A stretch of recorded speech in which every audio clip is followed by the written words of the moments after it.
Ray, thanks for joining me, man. Yeah, my so glad to pleasure, have brother. you. Really cool to meet you. Thanks for making time. It's awesome. I got to hear your interview before this. I was fired up. I loved it because I'm a dad and I try to be a high achiever. I go for it all the time. And one of the things that I struggle with is how it's this thing that I'm calling time scarcity. It's something that I've really been struggling with lately. It's like opportunity cost, right? Like I'm here with you right now. I'm not taking my daughters on a walk. I'm not with my wife. So like being somebody that's achieving a lot, what would you say to young guys out there who are trying to, they're trying to be aggressive in their careers, they're trying to be high performers and high achievers, but they also value family and they don't want to miss out along the way and have that, like, how do you help coach that? Well, there's no perfect balance. That's number one. Yeah. Number two, I break it down into 3 simple steps where I teach all the time. You have to prioritize, strategize, and monetize. So prioritize, like every day I prioritize what is number 1, number 2, and number 3. Yeah. I live by 4 F-bombs. I have it tattooed on my hand. I have my 4 F-bombs, my hand of time, I'm going to die. And then this is an exclusive club I was part of with money and stuff. So 4 F-bombs: family, fitness, finances, and faith. Prioritize, strategize, and monetize. So I try to pick one daily goal. So maybe you're not spending time with, you're going for the walk right now. Yeah. But I don't know if that's something you do daily, but I go for a walk with my family every week. Prioritize what's important to us, no matter where I am on the planet. Okay. We pray together as a family every night we go to bed. I've been doing that since my wife and I started that every time. We pray at restaurants. We're not ashamed to pray in restaurants. Yeah. So that's a priority because our priorities become our kids' priorities, right? So you got to make sure your priorities are aligned with each other. Yeah. And then before you can do that, you have to strategize. How are we going to make this happen? How can we make time? Well, I whiteboard everything with my wife. We have schedules. I have schedules for things. And here's what pisses me off. Yeah. You'll schedule something for work. Do you agree? Yeah. People always put their things on there. No one ever, I look at people's calendars. They don't ever have it for family. Yeah. Family, fitness, finance, faith, they're all color coordinated. Finance is money, right? Each color means something. Yeah. And I put those on those Google calendars and I don't miss them. I don't miss them. How many kids do you have? Well, I have one that's at the house right now. She's Okay. 16. But like case in point, I canceled a podcast yesterday because my daughter had a field hockey game. Canceled it. Yeah. If the people don't understand that, then they're not on my frequency. If a podcast is more important than seeing your daughter play, and let me tell you what, it's not. Because here's the thing. Yep. This is what I've learned you can always make more fucking money. You can't get back that lost time, that memory. Yeah. And then afterwards, I had to do a live with my business partner. Hey, we got to push it 15 minutes. Why? Because I'm taking my little girl to eat with my wife, and we did it. And people call it time management. I call it guarding your time, right? The more successful you get, the more people want to take from you. Yeah. So I keep my days are scheduled out, and I do everything in blocks. Like I used to be a salesman, and I'd call and do this and do this and do this, and I'd jump all over the place. I have blocks. I block everything out. These 2 hours I'm going to do this. These 2 hours I'm going to do that. These 2 hours I'm going to do this. And I don't break from them unless something comes up with work. It's got to be pretty significant for me to do that. Now, obviously, as a father and as a husband, Yeah. you're going to get thrown curveballs. Yeah. That's okay. But the thing is what I do is if I don't get those accomplishments done, I look what needs to be done the next day. And if I can shift everything to the fucking right, I will, because I have to finish what I started. Right? So, like I always get the gym in. Yeah. I always get the gym in. Every day? Well, yeah, every day. Like, Okay. I can tell. I work out, but Yeah. and I always get time in with my family, and it's the little things, man, like with your time. Like, do you have boys, girls? We have 2 daughters. 2 daughters. 7 and 4. 7 and 4. It's Every like day. the best day. It's like magic. I Every love day it, is like- right? yeah. Just every day. Yeah. I was deployed for 14 years on and off. And my daughter, every night I told her I loved her no matter where I was on this God-forsaken earth. I told her I loved her. And every morning she'd get up, I'd find a way to tell her she's beautiful and have a good day at school. As the key to any type of success that you want in your 3 battlefields of life, your battlefield, which is the internal battlefield, the business field or home field, is number 1, you have to commit. You have to commit to the higher calling of the purpose of your family or faith and your finances and your fitness. And then you got to just stay consistent. Yeah. Like every day. And if I miss something, I make it up, man. Like, Yeah. we just went to Hawaii and I didn't think it was going to happen because I had all this stuff. And I mean, I'm juggling and working at 3 o'clock in the morning, but I got it done. And I, as a man, as the savage servant that we are, right? Yeah. Because Did you get on a knee and ask your wife to marry her? Yeah. Yeah, see, you asked her, she chose you. So if you and I were to get into a fight, case in point, right? If I'm coming at your family in an aggressive manner, where are you going to put them? In front of you, beside you, or behind you? Behind you. Behind you. You're not doing that because you're a savage. See, this is what people get confused. You do it because you're a fucking servant. You're a servant to your family. You're the protector and the hunter. So you're going to fend off, me, because that's your job. Yeah. While your wife is protecting, she's really got the hard job. She's got to keep the kids calm and get them out of there. Yeah. You're just doing what men are wired to do, and that's we fight. So I prioritize, strategize, and monetize everything, and I make sure that there's overlapping fields of fire. Like if I can't make something, then I make sure I can do it again. But I do that with everything, with our chores, our duties, with everything, man. But it's about creating an institution at the home front that's stable and it has purpose and it has meaning. And, like case in point, fitness is huge at my house. Yeah. I'm fit, my wife's fit, my daughter's fit, my son's fit. People go, how do you do it? I'll tell you how. I started working out when I was 14 and I didn't stop. And I'm not going to stop. I'm late to the game with entrepreneurship. I just started making money. I never cared about money because I didn't realize what money could do. It can, and I love Brad Lee. I just said on the other one, he says, people say money can't buy you happiness, but it can buy you a nicer car, a nicer house, better medical insurance, better clothes, and it can give you a tactical and technical advantage. And I want to have as many advantages that I can. Yeah. Not for me, for my family. Yeah. And I want to give them, obviously, all men, and you want to give their families a better life than they had. I didn't have it so good, but I know people that had it much worse than me. But, I don't want my wife working. She works her ass off, but I don't want her going out in the daily world. I want her helping with our business, right? Because it's our business. Yeah. I want my daughter getting a good education. She's a 3.9. But I expect that. Yeah. If I'm providing the life for this, she has her roles and her duties. You're going to do your chores, right? She's got a brand new fucking car. You got everything you need, and daddy will take care of it. But you have to do this, this, this, this, and this. And they're non-negotiable. And my wife has non-negotiables, and I have non-negotiables. But, I have obligations to her too. When I tell her I'm coming to something, I'm coming. Yeah. So, because that's the thing, man. The environment that you provide for your family is the environment that they're going to want to be in. So if it's powerful, and I get emotional here, and it's got structure, and it's got stability, and it's got love, and it's got God, if that's who yours, then that's what they're going to seek. But you see these stories of these little girls who grew up in an abusive relationship, and they end up being with an abusive man because they don't know any better. So it's your job, right, to make sure that they have that structure. The way I do it is like my non-negotiable with my wife is, and it's the only one, is I want you to stay home. I want you working out. I want you being there when my daughter needs you. I want you to take the third row seat Range Rover if you need to, and go take all the kids if you need to. I don't care. What I can't have is not knowing where my family is, where I'm dialed in, because I can't be on my fucking A game, right? You can't do what you do if you're worried about other shit. I couldn't go overseas and do the things I did if I had a woman that I knew was taking care of my family.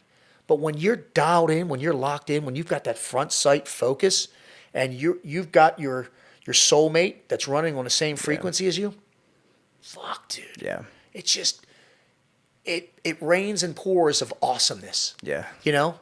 And it's amazing, That's so rad. Tell me, I have so many questions about this. So your wife is a homemaker, but she helps in the business. Yes. Okay. So did you ever have a point where, you're out achieving and she's a homemaker? Did she ever have any type of struggle with that in terms of finding her identity? Well, the weirdest thing was happening is when I met my wife, she was very successful in the banking community. And that was kind of one of our talks, is she was going to be a stay-at-home mom. So she went from making a lot of money to our money. Yeah. And the funniest, not funny, sorry, babe. It wasn't funny, but she would always ask me like, hey, can I do this? And can I do that? And can I do this? And can I do that? And she would almost like ask for permission. Yeah. I'm like, it's yours. So I talked to my stepfather and I was like, hey, I've got this bond. He goes, here's how you fix it. Just have her get a little American Express $500 credit card. It's her card. You have to pay it off monthly. Let her do her nails, do her things, go out to dinner with the girls, do whatever she wants, so it makes her feel more independent. And obviously it's got, God only knows what's on it now. And she pays it off. It's her money. Our money is our money. Her money is her money. I don't care. Yeah. I don't care. Yeah. Like, do what you want. Do whatever it is the girls do, the tans, all the stuff you want to do, nails, whatever. That's you. Don't ask me for permission. This is not 1800s. Yeah. Just do it. But she knows my left and right flanks, right? They'll be doing other things with other men, right? If you want to go out to dinner with the girls, you want to go do something, great, go. You want to go on a trip, go, have fun. Yeah. Pay off the bill, and let's move on. And that gave her her own independence. That's such a great tip, man. Let me ask you this: in terms of your morning routine, Yeah. can you walk me through that? Because you have a presence about you. Like, you walk into a room and your energy is felt. Yeah, Obviously, man. like, what is your morning routine? I get up at 5:30. Yeah. I take, depending on sometimes my wife gets up same time as me. Sometimes she gets a little earlier. Make the bed. Admiral McCraven, always make the bed. I'll make the bed with her in it. She's like, you're fucking pain in the ass. I take her 2 chihuahuas downstairs, turn off the alarm, let them go potty. Drink some water. I always drink my water because you wake up dehydrated. Don't start off the day on a negative note. And then I drink some coffee. I look over my whiteboard and my notes. I have my clothes laid out from the night before. I throw on my fucking gym clothes. I get a little bit of work done. Get about an hour of work done. I'm off to the fucking gym. Take a protein shake. Go. Come back. Reassess. Eat eggs. I have protein fucking muffins every day and 3 links of sausage that I'm allowed to have, some type of turkey sausage shit my wife gives me. Mm-hmm. And I grind. I grind till about 3 o'clock. Then I'll go do about 30 minutes of cardio, 30 minutes of sauna, come back, and I'll grind till about 7 o'clock. We have dinner at 7 o'clock. And then depending on the day, I'll work till 11 or 12 o'clock, or some nights I only work to 8 o'clock, and that's what we do. That's awesome. So what's like an average night of sleep? 6 hours. Okay. Maybe on a good night. And you function 6 hours? Perfect. No problem. Love yeah, it. I love it too. I'm a 6 hour, 5 hour 6 guy hours. myself. So you don't need all that shit. What are you speaking about at the conference tomorrow? Pain. Okay. Pain. Just how to profit from pain. How to dig deeper. How to believe in yourself. How to take risk. How to be 3-dimensional. What would you say to like a young entrepreneur or high achiever that's on the fence, thinking about taking risk but hasn't taken that leap, has that fear barrier? Do it. Take the leap. You're going to fail. You're going to fail. You're going to fall. You're going to be scared. You're going to lose money, but you got to just keep getting up and battle and believe on yourself, man. I just lost 50 G's like 2 weeks ago. But you know what you did? On what? Just an investment that went south. It happens, some stuff. But I called one of my mentors, Eric Stafford. He's like, yeah, I've lost millions before. Welcome to the club. And you're like, well, shit, man, I'm not going through this journey alone, but 50 to me and 5 to him is maybe the same amount of money. Probably his would be 500, but it happens. Yeah. How do you prioritize investing as an entrepreneur? Like, you have your business, right? And then you have investments as well. Short, middle, long term. Short, middle, long term. Yeah.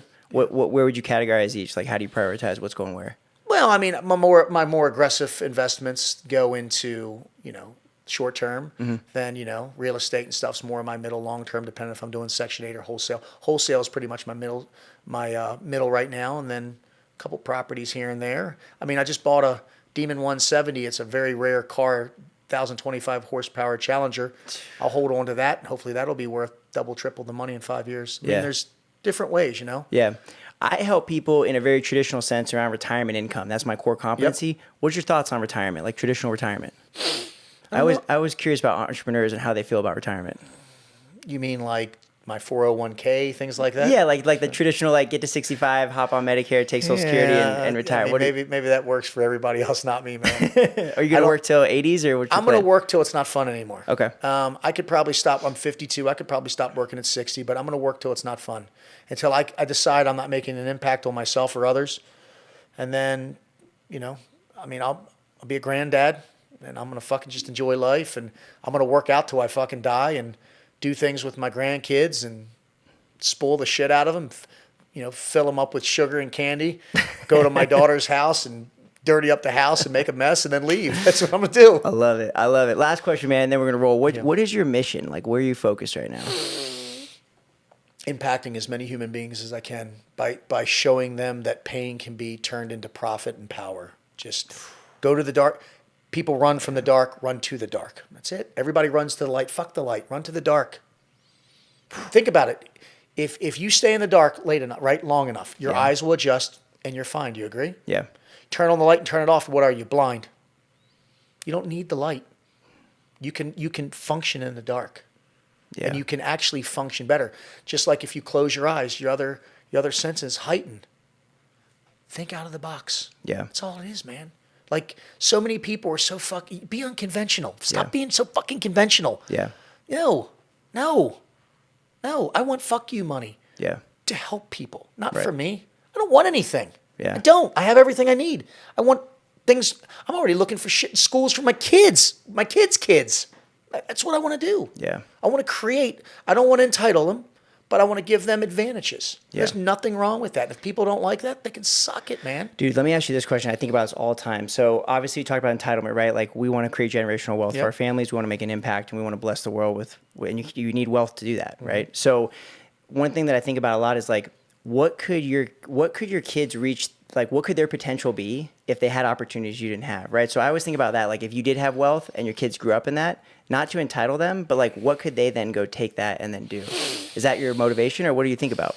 Well, I mean, I don't know. Here's the thing. I just want to make sure my daughter, she grows up with good morals and ethics. I mean, yeah, some people say, you know, why'd you buy your daughter a new car? Well, because here's the deal. My daughter's a straight A fucking student. She's not doing drugs. She's not drinking. She, you know, because she has a great open relationship with my wife. And I just made it easier for her. I said, listen, if you do this, and this, Dad do this. But next year, I want her to get a job because she needs to understand the importance of a dollar. And we did a drill with that a few years ago. I taught her that. You buy your kids shoes, they'll get them dirty. You have them save up half the shoes. Guess what those shoes will be? Clean. So she did this with a pair of Golden Gooses. She wanted a pair of $600 shoes like Mama. She saved up her money all summer babysitting. She paid for half. Daddy paid for the other half. Those things are fucking pristine. These are the rules that I teach my kids. Yeah. So I think if you teach your kids those type of responsibilities and duties, I think they will carry that on, and there is no limitation to what they can do. Not money gives you advantage to a certain point, but if you don't control it, it turns into entitlement. Making someone comfortable, but still making her push herself, but keeping her morals and values in line with what I am and who I am and what I do, gives her structure. From there, listen, this is all you can do as a parent because my kids are older. Yeah. You teach them what you know, and then you got to let them go. And you're going to worry. You're going to worry, especially with girls. You're going to worry from the day she was born till the day you die. You're going to worry. Yeah. And you're going to be up in heaven or looking down or looking up, depending on your life, and worrying still, because that's our fucking duty. All we can do is hope we taught them the right things. That's it. What are the most important principles for a dad raising a daughter? Have a relationship where your daughter's never scared to tell you anything. Wow. Be honest, and how you treat her mother and the women in her life is how she's going to expect to be treated. So I have a lot of work to do. I won't lie to you. All right. Well, this is the last question for you. Top book that made the biggest impact for you in the last 5 years? Winning by Tim Grover. Hell yeah. That's awesome. It's a great pick. Yeah. It's awesome, man. Thank you so much for making time for me. This is great to meet you. I'm really looking forward to connecting again. Thank you. Thanks, brother. All right.